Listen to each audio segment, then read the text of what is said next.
우리 예수님 이 땅에 오셨습니다.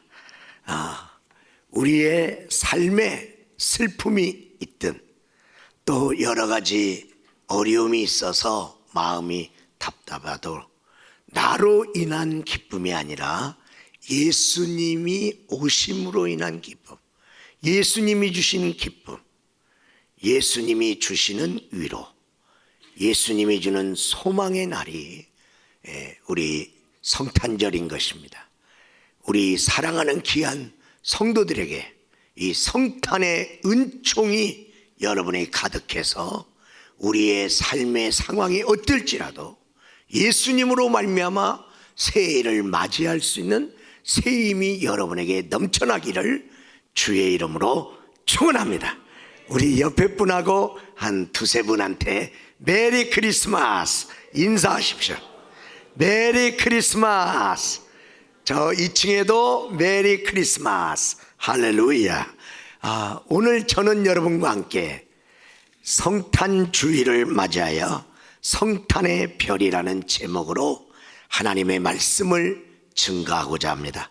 먼저 우리가 생각할 것은 하늘에는 별이 있습니다. 보이든 안 보이든 하늘에는 별이 존재하고 있습니다. 평안한 밝은 낮에는 우리가 별을 잘 안 쳐다봅니다. 그러나 삶이 팍팍하고 힘들어질 때 어떻게 살아야 되나 막막할 때 우리는 나도 모르게 하늘을 쳐다보게 됩니다. 그러면 거기에 빛나고 있는 별을 보게 됩니다. 국가 민족적으로 너무 절망적인 칠흑 같은 역사의 밤에 별을 노래한 시인이 있었지요. 별의 시인 윤동주 시인. 그분의 대표적인 시 하늘과 바람과 별과 시. 죽는 날까지 하늘을 우러러 한 점 부끄러움 없기를 잎새에 이는 바람에도 나는 괴로워했다. 별을 노래하는 마음으로 모든 죽어가는 것을 사랑해야지. 그리고 나한테 주어진 길을 걸어가야겠다. 오늘 밤에도 별이 바람에 스친다. 그의 또 하나의 시 중에 별 해는 밤, 별 하나하나를 세며 별 하나 이름을 붙이기 시작했어요. 가슴 속에 하나둘 새겨지는 별을 이제는 다 못해는 것은 쉬 아침이 오는 까닭이요 내일 밤이 남은 까닭이요 내 청춘이 아직 남은 까닭이라. 어머님, 나는 별 하나에 아름다운 말 한마디씩 붙여봅니다. 그런 시가 있습니다. 시대가 혼란할수록 뭔가 새로운 시대를 열망할수록 사람들은 그 시대에 새로운 스타, 별이 나타나기를 갈망합니다. 그리고 그 스타가 나타났을 때 열광하는 것이죠.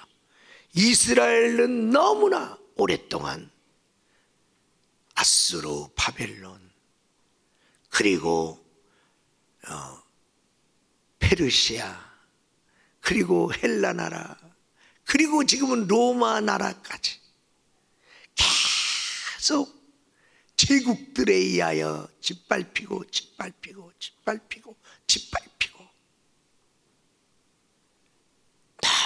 너무나 힘든 그때 지금 성탄의 별이 뜬 것입니다. 하나님을 믿고 사는데도 왜 하나님의 약속의 그날, 하나님이 말씀한 그 영광의 날은 오지 않는가? 낙심하고 절망하고 있는 주의 백성들에게 성탄의 별이 떴습니다. 이 성탄의 별이 주는 의미는 뭔가? 첫 번째로 계시의 별입니다. 따라서 합시다. 계시의 별. 오늘 2절 말씀 우리 다 같이 한번 합독합니다. 유대인의 왕으로 나시니가 어디 계시냐? 우리가 동방에서 그의 별을 보고 그에게 경배하러 왔노라 하니. 아멘. 별마다 뜻이 있고 그 별마다 의미가 있어요. 꽃마다 꽃말, 꽃 이름이 있죠. 그리고 그 꽃말의 의미가 있습니다. 별마다 메시지가 있어요. 어떤 사람은 힘들고 어려울 때 맨날 살기 바빠서 맨날 일만 쳐다보고 막 이렇게 살던 사람이 너무나 힘들어서 낙담될 때 그 밤에 하늘을 쳐다보니까 별이 빛나고 있네요. 그 별을 보면서 위로가 됩니다. 나같이 힘든 사람에게 저 별은 그래도 나한테 비춰주는구나. 이 위로가 돼요. 사랑하는 남녀가 데이트하다가 밤에 하늘을 쳐다보면 그 별이 자기들을 축복하는 것 같아. 그렇게 느껴집니다. 그리고 슬픈 사람이 하늘을 쳐다보면 그 별도 나와 함께 울어주겠지. 그렇게 공감하는 것이죠. 그런데 오늘 성탄의 별을 볼 때에 이 동방박사들은 저 별은 왕의 별이다 하고 왕이 태어난 것을 계시하는 별이다, 그렇게 읽었습니다. 근데 어느 나라 왕인지를 몰랐어요. 그래서 그 별 따라 온 거죠. 와보니까 유대 땅 위에 그 별이 빛나고 있네요. 아, 유대인의 왕으로 왔구나. 이 계시된 왕이 태어난 거예요. 요즘은 얼마나 과학이 발달해, 천문과학도 발달했는데 역사적으로 별들이 어떻게 움직이고 그리고 빛나고 있었는지 과거를 추적해서 몇 년도에는 이런 별이 나타났고 몇 년도에는 이렇게 별자리가 이렇게 이동됐고, 그걸 오늘의 과학이 그걸 증명하는 거야. 그런데 목성과 토성이 이렇게 별들이 이렇게 움직이다 보면 어느 날 가까워진대. 근데 한 20년인가 30년 만에 거기에 이제 가까워지는데 예수님이 태어날 때 여기 가까워졌다는 거야. 그러니까 두 별이 반짝반짝 하는데 반짝거리는 두 별이 합쳐졌으니 왕별이 된 거야. 그런데 다른 때는 20, 30년 만에 한 번 하는데 그때는 이 별이 두 번 나타났다는 거야. 동방박사가 별을 따라 왔다가 사라졌다가 다시 나타났다는 거야. 이 과학적인 걸로 그냥 그 당시에 별자리가 어떻게 움직였는가를 찾아낸 거예요. 베드로후서 1장 19절에 또 우리에게는 더 확실한 예언이 있어 어두운 데를 비추는 등불과 같으니 날이 새어 샛별이 너희 마음에 떠오르기까지 너희가 이것을 주의하는 것이 옳으니라. 지금 우리를 구원하려고 성탄의 별이 딱 떴어. 왕의 별이, 구주 예수의, 구약 성도들이 그렇게 기다리던 메시아의 별이 떴다. 그런데 말세의 마지막에 별이 뜹니다. 그 별은 샛별입니다. 어두운 가운데 날이 새어갈 때 이 샛별은 한밤중에 뜨는 별이 아닙니다. 그때는 안 보입니다. 근데 새벽이 가까울 때 딱 보이는 별, 샛별입니다. 그 샛별을 딱 보면 조금 있으면 새벽이 오겠구나. 우리 예수님은 마지막에 심판주로, 그리고 구원받은 백성을 데리러 오는 왕의 별로, 구주의 별이 왕의 별로 만왕의 왕으로 천군 천사를 거느리고 딱 샛별같이 나타납니다. 그래서 샛별을 보면 재림하시는 예수님을 계시하는 별이다. 여러분, 늘 여러분의 삶 속에 하나님이 지금 무엇을 하려고 하는지 계시의 별이 뜨기를 주의 이름으로 축원합니다. 여러분, 계시의 별이 떠야 돼요. 우리가 힘들고 세상이 어두울수록, 혼란할수록 이 가운데 하나님은 무엇을 계획하고 계시나? 계시가 임해야 됩니다. 계시가. 두 번째로 인도의 별입니다. 움직이는 별이죠. 움직이는. 오늘 1절 말씀에 보니까 동방에서부터 박사들이 예루살렘에 이르러, 그들이 왜 동방에서 예루살렘으로 왔나요? 사우디아라비아 쪽에서 왜 왔나요? 2절의 말씀에 보니까 그 별을 보고 따라온 거죠. 별이 움직인 거죠. 그들을 인도했죠. 9절의 말씀에 보니까 박사들이 왕의 말을 듣고 갈새 동방에서 보던 그 별이 문득 앞서 인도하여 가다가, 별이 인도하고 있네요. 예수님의 별은 두 가지 특징이 있습니다. 움직이지 않는 별, 북극성과 같은 별입니다. 옛날 나침판이 없을 때 옛날에 우리가 뭘 보고 방향을 잡느냐? 북극칠성, 북극성을 보고 딱 거기에, 북극칠성은 안 움직입니다. 딱 그래서 어디가 북쪽이구나, 어디가 동쪽이구나, 그걸 가지고 광야에서 방향을 잡습니다. 우리 예수님은 길을 잃어버린 자들에게 북극성과 같은 기준의 별, 삶의 기준의 별, 네 말이 기준이 아니고 내 말이 기준이 아니고 어떤 사람의 말이 기준이 아니라 하나님이 우리에게 주신 예수님이 기준이다. 그분이 기준이 돼서 그분이 흔들림 없이 가는 거예요. 우리에게 기준이 없으면요, 자행자제할 수밖에 없는 거예요. 그런가 하면 예수님은 인도의 별입니다. 목자 되시는 예수님이 앞서 가실 때 우리들을 따라오라. 인도자, 목자, 인도하시. 우리를 어디로 인도하십니까? 푸른 초장으로. 우리를 어디로 인도하십니까? 실 많은 물가로. 우리를 어느 길로 인도하십니까? 의의 길로. 우리를 사망의 음침한 골짜기에서 벗어날 수 있도록 잔이 넘치는 축복의 길로. 우리를 어디로 인도하십니까?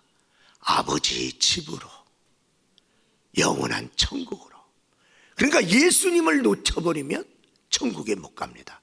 나는 길이요, 나로 말미암지 않고는 아버지께로 갈 자가 없느니라. 예수님을 놓치면 안 됩니다. 이 인도의 별은 특별한 목적을 가지고 특정한 시기에 특정한 장소로 인도하는 것이죠. 우리 하나님께서 예수님을 이 땅에 보낼 때 그냥 보내지 아니하시고 별을 띄워버렸어요. 예수님이 오신다, 메시아가 온다, 메시아의 별이 떴어요. 메시아의 별, 메시아의. 그래서 천문을 이렇게 연구하던 동방 박사가 저것은 왕의 별이다. 근데 어느 나라 왕일까 궁금했어. 근데 그 별이 움직이네요. 그래서 별 따라 왔어요. 오다 보니까 어디에서 멈추냐? 유대 땅에서 멈추네요.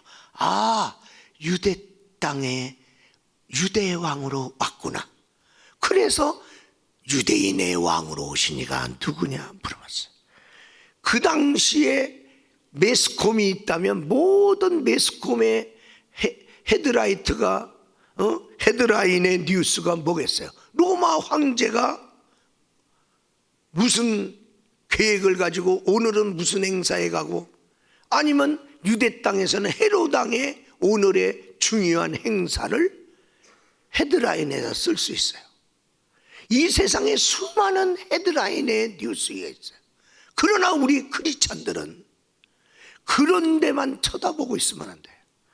하나님이 주목하는 곳으로 우리는 인도받으면서 거기서 신선을 돌리면 돼요. 하나님이 우리를 어디로 인도하나. 이 동방박사는 왕의 별을 보고 난 다음에는 다른 데 신경 안 쓰고 그 왕의 별이 가는 쪽으로만 그들이 움직이기 시작했다는 거예요. 그리고 그들은 다른 사람보다 그들이 예수님을 만나는 놀라운 감격의 그런 주인공이 된 것이죠. 오늘날 우리 사랑하는 성도들이요, 성경에 나오는 목자를 본다든지 베들레헴에 있는 사람들 아무도 모릅니다. 하나님이 지금 구주 예수를 이 땅에 보낸 거 아무도 모릅니다. 한 마을에 있어도 모릅니다. 영적으로 인도함을 못 받으면요, 하나님의 역사를 지금 내가 사는 삶 속에 내 동네에 일어나도 모릅니다. 그 땅의 목자, 하루 벌어 하루 먹고 사는 정말 일용직 그런 목자들이죠. 그들은요, 이제 광야로 한번 양떼를 몰고 나가면 왔다 갔다 안 합니다. 나가서 겨울이 되어 더 이상 들판에서 양들이 먹을 것이 없을 때 우리로 데리고 올 때까지 광야에서 양떼들 틈에서 같이 잡니다. 원양어선이 한번 나가면 고기 잡다가 1년에 한 번 내지 2번 들어왔다가 또 이제 나가면 100개월 동안 배 안에서, 그리고 원양어선이 가는데 그 중간중간 기착지인 항구에서 이렇게 잠깐 머물면서 그리고 식량을 구입하고 그러면서 계속 원양 안에서 살듯이 이 목자들은 광야에서 양들과 함께 천막치고 그렇게 살다가 양을 우리에다 넣는 겨울이 왔을 때 그때서야 이제 자기 집으로 돌아가는 것이죠. 그런데 그들도 몰랐죠. 그 밤에 깨어 있어도 몰라. 그러나 하나님이 보낸 천사가 알려준 메시아에 태어난 소식을 듣고, 그러고서야 그들이 그 말씀을, 메시지를 듣고 인도받아서 가보니 그 위에 누인 아이를 보게 되고 그를 경배하게 된 거예요. 여러분, 세상의 지식으로 예수님을 지금 경배하러 왔습니까? 유대 땅에 서기관도 많아, 지식 있는 사람도 많아, 아무도 몰라. 계시를 받은 동방박사만 아는 거예요. 계시를 받은 목자, 무식한 목자도 계시 받으니까 알아갖고 와서 경배하잖아요. 여러분이 하나님을 믿을 때 하나님의 이런 계시와 인도함이 없는 신앙생활을 하면 하나님이 지금 나를 위해서 뭘 계획하고 있는지, 우리 교회를 위해서 무슨 것을 계획하는지, 우리 나라를 통해서 무슨 일을 계획하고 있는지 알 길이 없습니다. 우리는 인도하는 인도의 별을 따라가는 그런 믿음의 자세를 갖기를 주의 이름으로 축원합니다. 동방 박사들이 인도함을 받고 중간에 실수함도 있었죠. 그러나 또 인도함을 받음으로 기어코 자기들이 본 메시아의 별, 왕의 별, 그 구주를 보게 된 것이죠. 끝까지 그 인도함을. 그래서 세 번째 성탄의 별 중에 사라진 별이야. 이 별이 사라졌어요. 오늘 여기 10절에 보니까 뭐라고 해요? 그들이 별을 보고 크게 기뻐하고 기뻐하다. 무슨 얘기예요? 별이 계속 있었는데 기뻐한 게 아니라 별이 사라졌다가 다시 나타나니까 기뻐하고 기뻐하더라. 아이고, 잃어버렸었는데 별이 다시 떴네. 여러분, 이들이 왜 별을 잃어버렸습니까? 별 따라오다가 유대 땅에 딱 뜨고, 그러니까 유대 땅의 왕이 태어난다면 당연히 왕궁에서 태어났겠지 하고 자기 생각과, 그래서 왕궁으로 가서 그냥 물어본 거예요. 유대 땅에. 그런데 왕궁이 발칵 뒤집혔잖아요. 그때서야 그들이 서기관들을 부르고 제사장을 불러서, 야, 메시아가 어디서 태어난다고 써있냐? 아, 여기 보니까 미가서에 보니까 베들레헴입니다 라고 그들이 그때서야 아는 거 아니에요. 그러니까 현실과 자기 생각에 집착 내지는 함몰되면 별을 놓쳐버리는 경우가 많다. 별의 인도를 신뢰하고 끝까지 별의 인도를 받고 안 가면 별은 내 삶 속에서 사라집니다. 여전히 하늘에는 별이 있습니다. 그러나 내가 그 별이 갖다주는 의미에 관심을 안 가지면 내 마음과 내 삶에서 별이 사라진다는 거예요. 계시의 별이 사라진 사람은요, 세상 사람처럼 현실 속에서 그렇게 살 수밖에 없어요. 왜? 성경에 계시가 없으면 내 백성이 방자에 행하거니와 똑같이 사는 거예요. 우리가 주님이 계시하는, 우리가 인생을 그냥 세상 사람처럼 막 열심히만 살고 막 그러다가 어떻게 하다 너무나 삶이 이제 가로막혀서 너무 힘들다, 너무 힘들다 할 때 성경을 딱 펴내. 성경에 하나님의 별이 뜹니다. 하나님이 말씀으로 인도합니다. 내 주의 말씀은 내 발의 등이요 내 길의 빛입니다. 우리가 하나님의 말씀의 인도함을 평소에 안 받고 덮어놓고 믿는 거예요. 너무나 살기 어려워. 그러다 보니까 다 기도를 쉬었던 기도를 아니라고 하나님 앞에 나와서, 하나님 너무 힘들어요, 어떻게 살아야 돼요? 그런데 성령의 인도의 별이 뜹니다.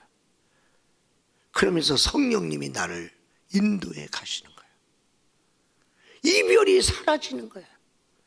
제가 하나님의 이제 새로운 계획 속에 이스라엘 선교를 이제 목회를 마치면 이제 하나님의 명령이니까 이제 간다고 했는데, 내가 어떻게 합니까?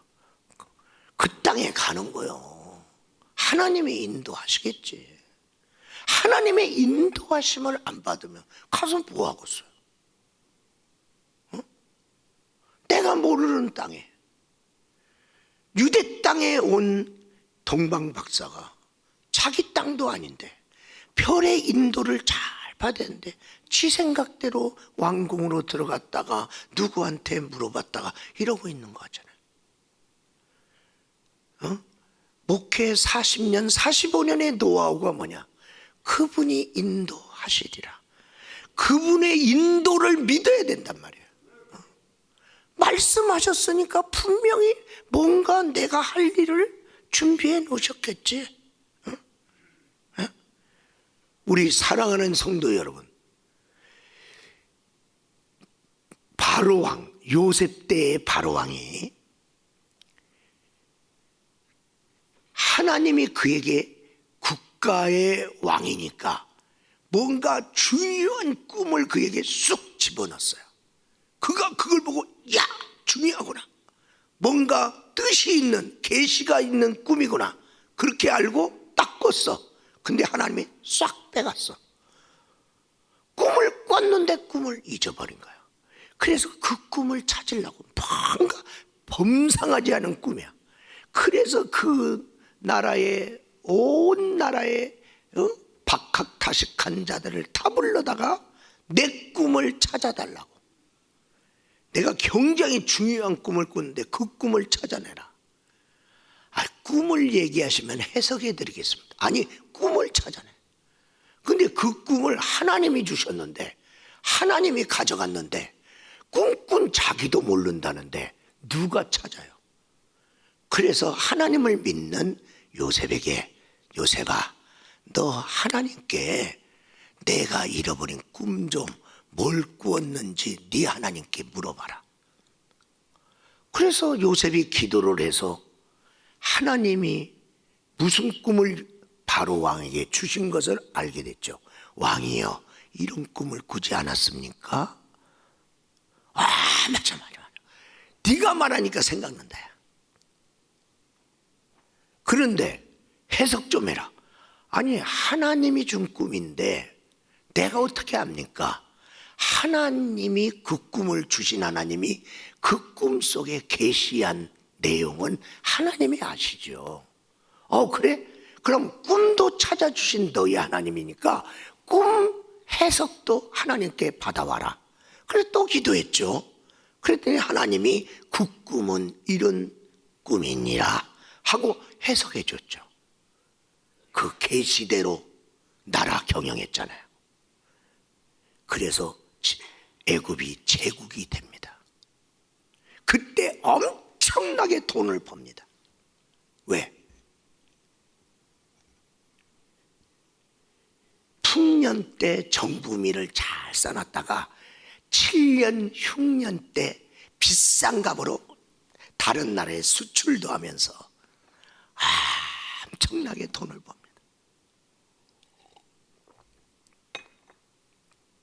계시를 보여줄 수 있는 사람이 옆에 같이 있다면,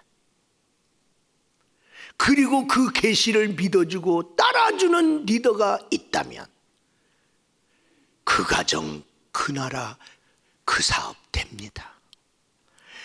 이 계시가 사라지면 방자에 행하게끔 돼 있어요. 나도 아무렇게나 살게끔 돼. 그래서 우리가 예수님을 내 가슴에 품고 늘 주님을 앙망하면서 그분을 놓치지 말자 말이야. 그분이 나를 인도하시리라.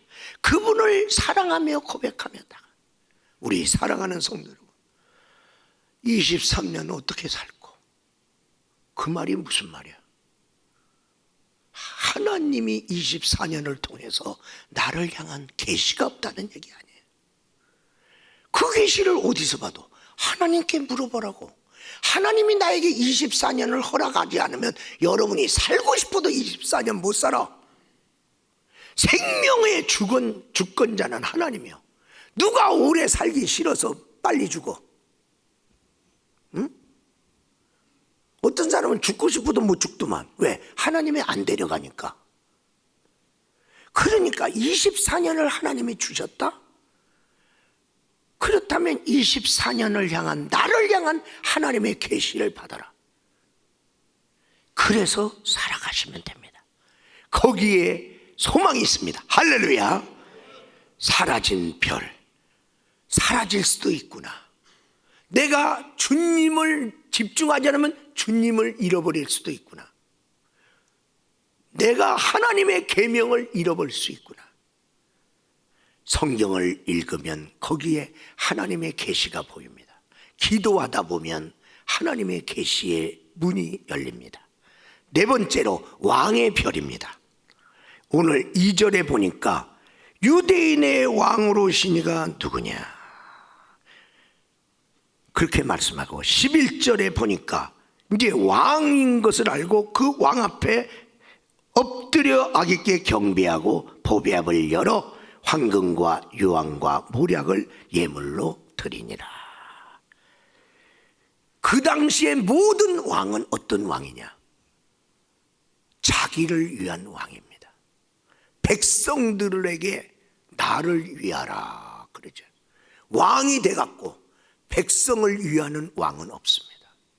세상 왕은 다 백성이 왕을 위해서 있는 거예요. 그래서 백성들이 힘들게 살든 말든 세금 걷어. 그리고 자기를 위해서 왕궁도 짓고, 자기는 그냥 세상 왕은 백성을 위한 왕이 아니라 자기를 위한 왕이에요. 그런데 성탄하신 예수님은 섬기는 왕, 자기를 위한 왕이 아니라 백성을 위한 왕, 백성의 죄를 짊어지고 죽으러 온 왕. 그래서 예수님은 구유에 누우셨다, 그 말이에요. 구유에 누신 왕. 우리는 거기는 작은 곳이죠. 작은 곳은 사람의 시선이 안 가요. 사람은 큰 걸 보잖아요. 낮은 곳은 사람이 기피하는 곳이잖아요. 사람이 선호도에서 떨어져. 그리고 예수님은 그런 데 온 거예요. 그러면서 먹잇감이잖아요. 먹잇감. 내가 너에게 먹이가 돼줄게. 먹이가 돼줄게. 나를 먹고 너는 살아라. 나를 먹고. 먹이가 되려면 나는 죽어야 되죠. 우리 예수님은 태어날 때부터 나는 죽으러 왔다는 거예요. 너희들을 구원하려고 죽으러 왔다. 대속의 제물로 왔다. 대속의. 그래서 예수님이 십자가 지로 죽으러 가기 전에 최후의 성만찬을 베풀면서 내 살을 먹어라. 내 피를 먹어라. 내 살을 먹고 내 피를 먹는 자는 영원히 살리라. 너희들이 이 피를 먹고 이 살을 먹지 않으면 나와 상관이 없다. 예수님과 상관을 맺으려면 예수님을 내가 모셔야 돼요. 그리고 예수님과 같은 정신으로 우리도 사는 거죠. 우리에게 오신 진정한 왕, 영원한 왕은 섬기는 왕인데, 바로 이 영원한 왕, 진정한 왕, 왕 앞에 나갈 때 어떤 자세로? 경배의 자세로. 동방 박사가 어린아이인데도 이분이 왕이시라는 걸 알아. 그러니까 그 앞에 엎드리죠. 그냥 엎드린 모습만이 아니라 그 경배의 표현이 나왔어요. 내가 당신을 경배합니다. 그럼 경배 대상에 합당한 예물을 내놔야 돼. 그래서 황금과 유황과 모략을 내놨어요. 당신은 왕이십니다. 황금. 당신은 선지자입니다. 유향. 당신은 제사장입니다. 모략. 그렇게 합당한, 우리가 주님 앞에 예배를 드린다는 것은 경배하러 온 거예요. 예배자가 경배의 자세가 잃어버리면 안 돼요. 우리는 우리가 좋아하는 찬양을 부르는 게 아니야. 주님에게 합당한 찬양을, 주님에게 합당한 예배를 드려야 되는 거예요. 그리고 주님에게 합당한 예물, 가난한 자는 가난한 대로 내가 하나님 앞에 무엇으로 예물을 드릴까? 내일은 성탄절입니다. 우리 예수님이 내가 너를 섬기러 왔다. 그래서 성탄절의 헌금을 주님의 정신을 가지고 섬기는, 낮은 자리로 왔잖아요. 소외된 자리. 내가 먹히려고 왔잖아요. 먹히려고 왔잖아요. 우리 교회도 쓸 게 많아. 그래도 긍휼의 헌금으로, 또 그동안 섬겨야 될 때 긍휼단체나 선교단체나 선교사나 이렇게, 특별히 이번에는 또 이제 거기에 우리 형제교회 최정인 목사님 교회 교육관 화재가 났어. 우리가 어떠다가 그랬대야 뭐 했다, 만약 그 얘기 자꾸만 하면 이미 났어. 그거 속상하게 자꾸만 얘기는 1절 만에 이제 복구해야 되잖아. 복구해잖아. 거기에 조금이나마 내 마음 담아주고, 또 오늘 예배드리러 나가면서도 여러분이 성금, 또 붕어빵 살면서도 8,000원어치 샀으면 10,000원 내세요. 그러면 거기 더해서 수익금이 글로 간다니까. 그렇게 우리가 하나님께 나는 무엇으로 예물을 왕으로 오신 분에게 드릴까 생각해야 돼. 우리 사랑하는 귀한 성도 여러분, 결론적으로 말씀드립니다. 밤이 어두울수록 별은 더욱 빛납니다. 성탄의 별이 삶이 어려운 사람들, 소외된 사람들, 너무나 슬픈 사람들에게 위로와 소망의 별로 더욱 빛나는 금년의 성탄절이 되기를 주의 이름으로 축원합니다.